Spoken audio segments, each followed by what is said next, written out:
The other thing is the idea of having the city walk the talk, if you will, with better municipal food practices, and principally in the area of food procurement.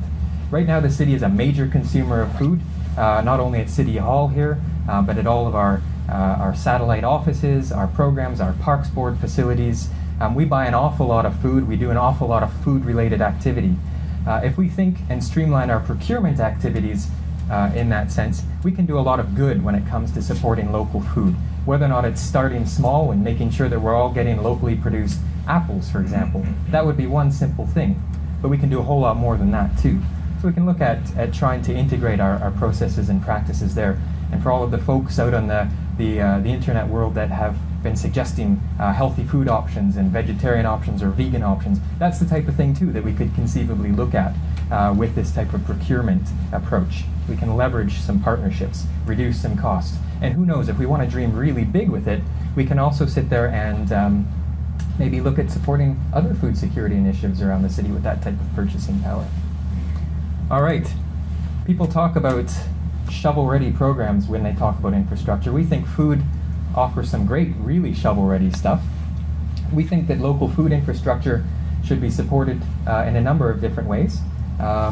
This is a picture from our farmers markets. For those of you that were watching council the other day, you know that there's been a very good step forward where we now have farmers markets approved in every type of zoning in the city for the next few years. It's an experimental pilot program, but it's something that we think will help bring local food to people in a much more meaningful and direct way than before.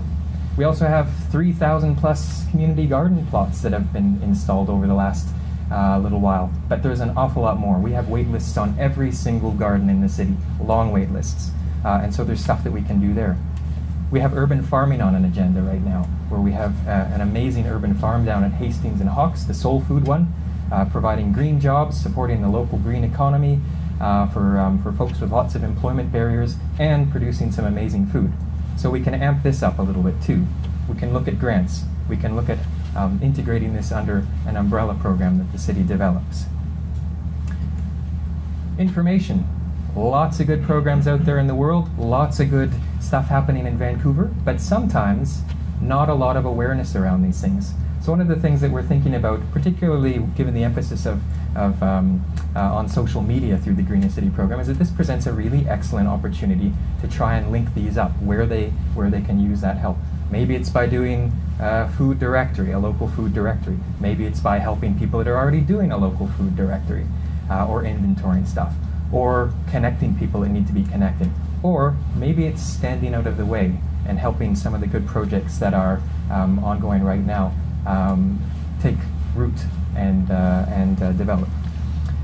Finally, green tape. We know right now that there is an awful lot of players inside the city system that are working on local food.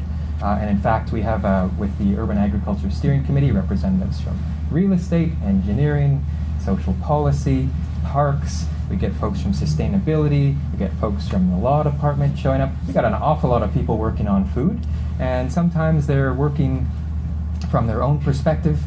Sometimes they're working from different views of what local food is.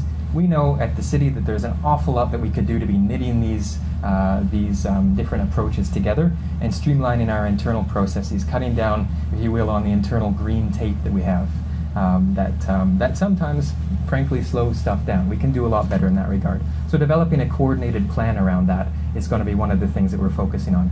I put that one last, by the way, because it does sound kind of bureaucratic to talk about planning for plans like that, but it's a key feature of what we need to do. And that, my friends, is how we're looking at food right now.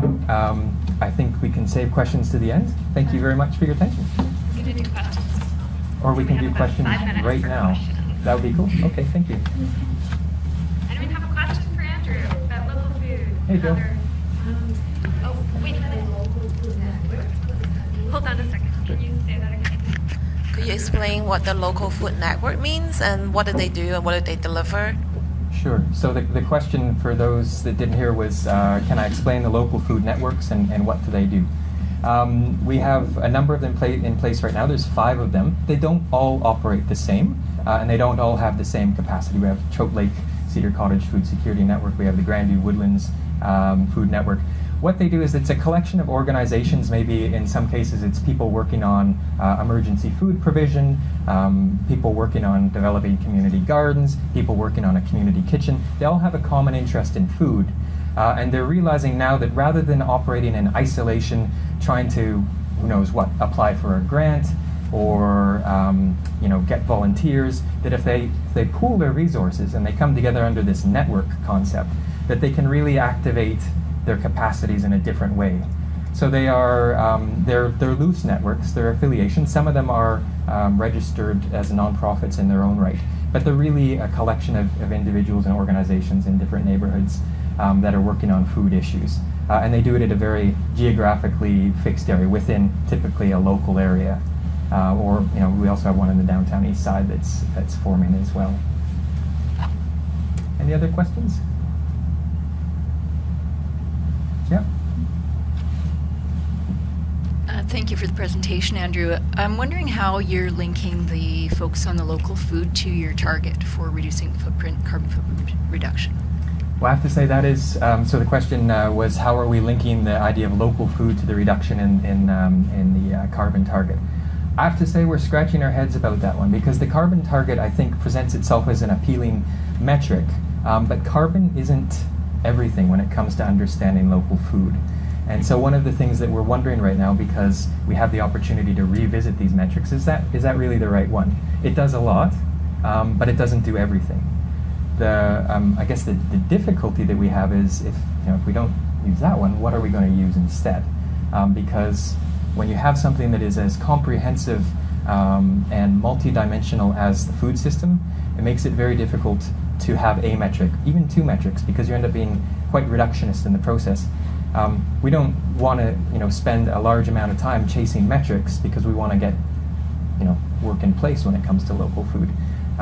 There isn't a lot of baseline data, so that kind of connects with that too, because we don't have a lot to draw on as far as what's out there to base any metrics around.